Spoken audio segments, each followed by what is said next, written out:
Assalamualaikum warahmatullahi wabarakatuh. Teman-teman, jumpa lagi di channel Rafif Amir. Kali ini kita tidak akan berbincang buku seperti biasa, tapi kita akan sedikit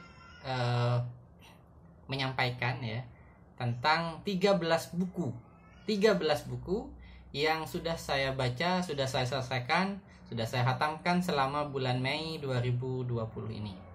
Apa saja buku-buku itu? Nah, kita akan infokan sebentar lagi buku-buku apa saja yang sudah saya baca di bulan Mei 2020. Ada 13 buku totalnya, 13 judul ya yang sudah saya baca. Apa saja itu?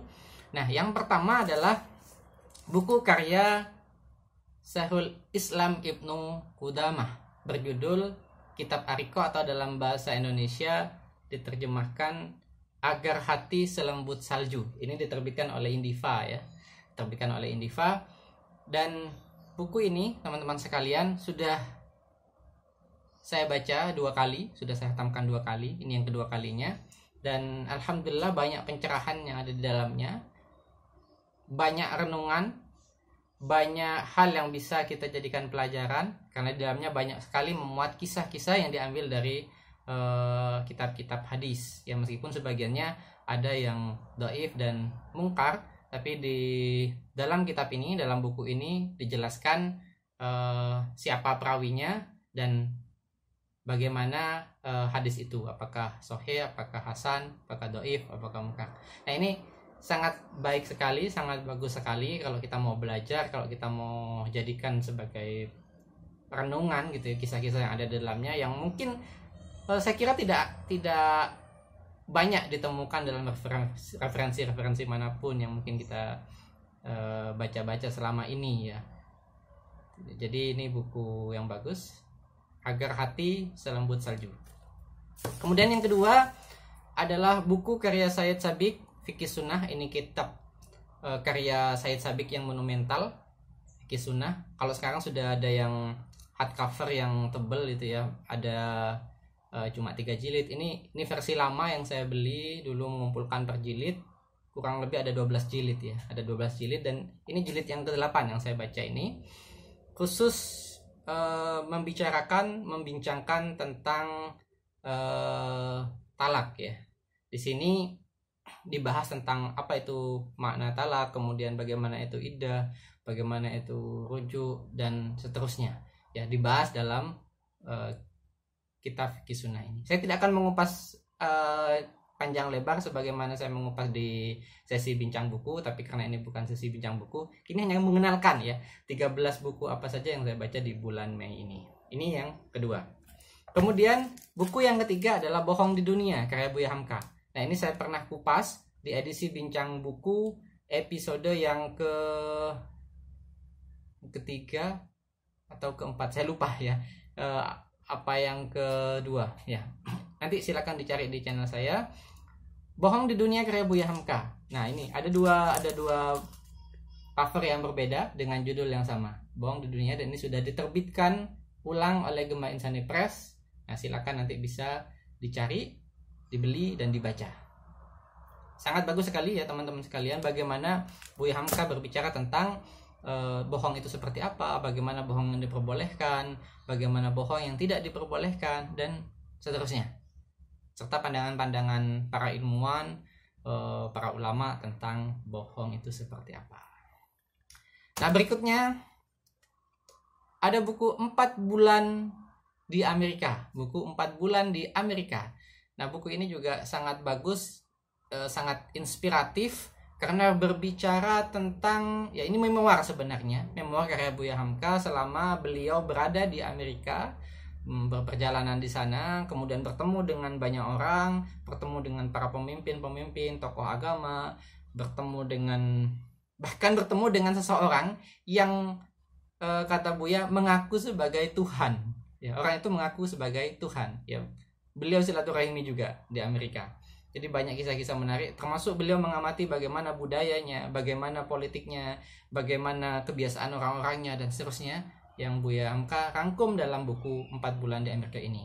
Dulu diterbitkan kurang lebih pertama kali itu tahun 54, tetapi dalam 2 jilid yang terpisah ya.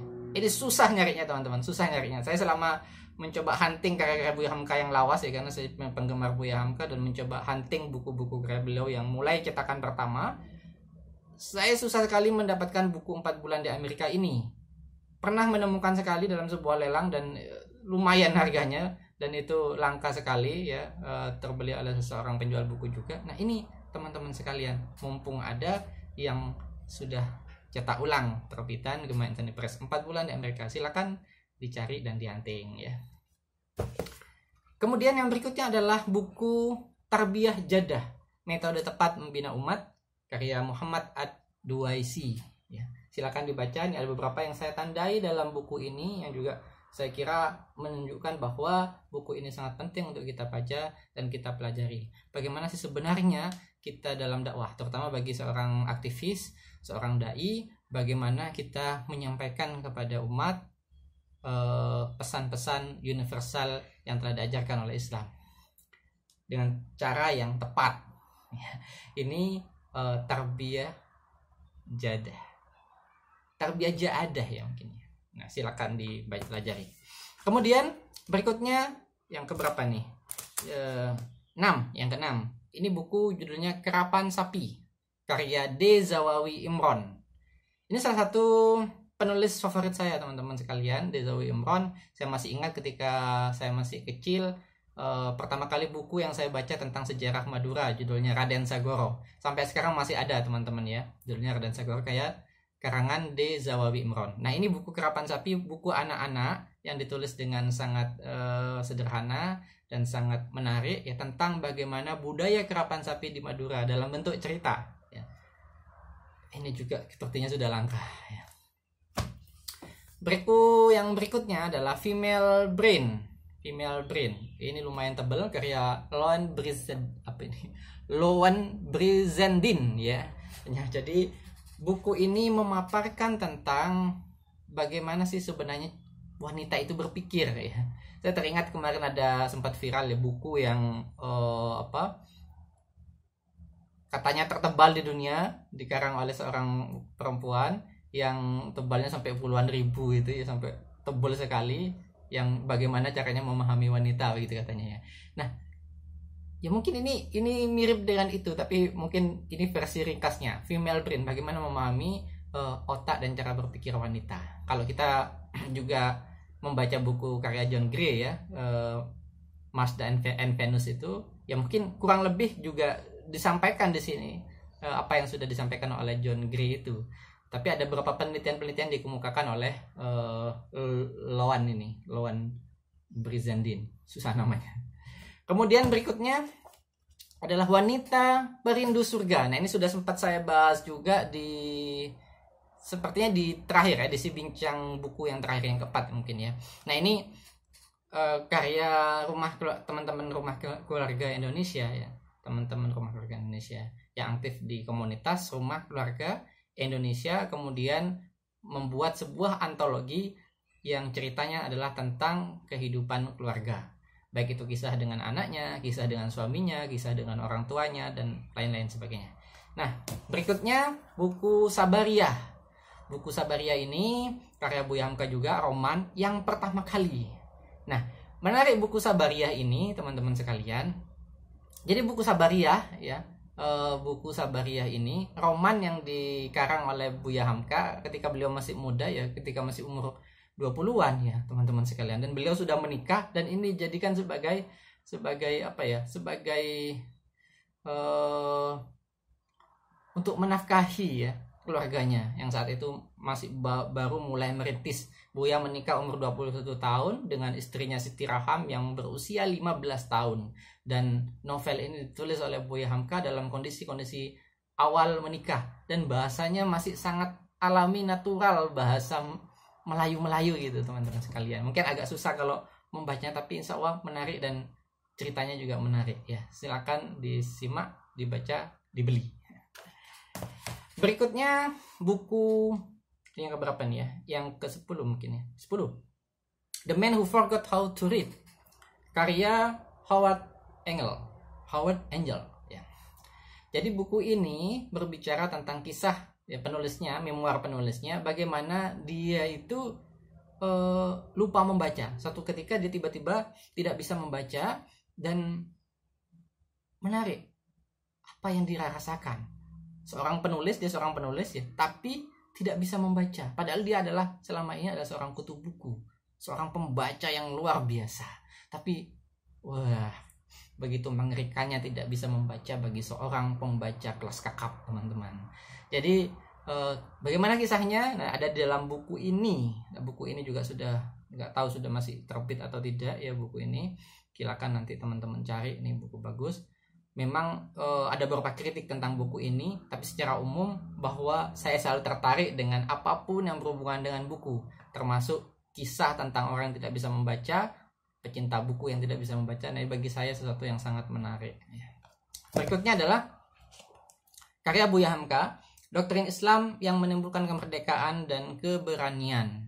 Nah, ini tipis teman-teman, tapi isinya berbobot. Ya, tidak ada karya Buya yang tidak berbobot, semuanya berbobot. Ya, nah di sini, dan ternyata ini juga ada dalam buku studi Islam ya, dimuat dalam buku studi Islam. Berikutnya kita lanjut dulu. Mencari Modus Vivendi Antar Umat Beragama di Indonesia, karangan Muhammad Natsir. Buku ini sekaligus berisi kritik Pak Natsir tentang bagaimana kehidupan umat beragama di Indonesia, yang seringkali umat Islam itu diganggu, seringkali dicoba untuk dibakar amarahnya, coba untuk disulut, tetapi tidak berhasil. Jadi teman-teman bisa baca di sini bagaimana juga di situ ada surat Abul A'la Al-Maududi, seorang ulama Pakistan ya, yang mengirim surat kepada Paus tentang bagaimana kehidupan umat beragama. Beliau sangat tegas, sangat keren sekali bagaimana menyampaikan kritik kepada Paus bahwa sebenarnya umat Islam itu cinta damai, tetapi seringkali umat Islam yang diganggu. Termasuk beliau sampaikan dalam buku ini bagaimana orang-orang Yahudi kemudian menjajah Palestina dan merampas hak-hak umat Islam. Nah, di sini dijelaskan oleh Muhammad Natsir ya, salah satu penulis favorit saya, Modus Vivendi. Kemudian yang terakhir nih, buku studi Islam yang barusan saja saya tadi malam baru selesai selesaikan sekitar jam 11 malam. Jadi teman-teman sekalian, buku studi Islam ini banyak sekali, bagus sekali nih. Silakan nanti dicari, ada versi terbarunya, sudah cetakan terbarunya karya terbitan Gema Insani Press. Di dalamnya salah satunya tadi ada yang seperti saya sebutkan, ada Doktrin Islam yang Menimbulkan Kemerdekaan tadi ya. Dan teman-teman sekalian, banyak pelajaran-pelajaran. Jadi meskipun judulnya studi Islam, tapi di sini intinya Buya ingin membangkitkan giroh dan semangat berislam kita, agar kita bisa berislam dengan benar, bisa berislam dengan baik ya, sesuai dengan apa yang diajarkan oleh ajaran-ajaran Islam, bukan Islam abal-abal ya. Beliau juga menyinggung tentang bagaimana sebenarnya kita itu umat Islam itu berpegang teguh kepada Pancasila yang merupakan saat ini adalah simbol negara kita, yang merupakan asas kita dengan Pancasila, yang merupakan sesuatu yang menjadi dulu itu kompromi ya antara kaum nasionalis, kaum Islamis, dan pemuka-pemuka agama lain yang bertemu, kemudian mereka mencetuskan Pancasila ini sampai sekarang dan tidak bisa diubah ya. Beliau sebutkan di situ karena kita taat pada janji yang sudah disebutkan sini, dan Pancasila itu sendiri sudah sebenarnya memuat bagaimana di situ ajaran ketuhanan yang Maha Esa, ajaran kemanusiaan, ajaran keadilan sebagaimana yang diajarkan oleh Islam. Nah, teman-teman sekalian, itu 13 buku yang saya baca di bulan Mei.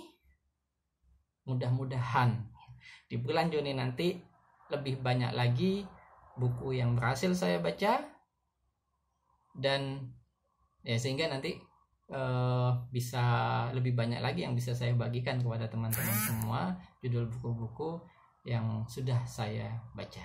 Terima kasih sudah menyimak video ini. Jangan lupa like, comment, share, and subscribe. Terima kasih. Assalamualaikum warahmatullahi wabarakatuh.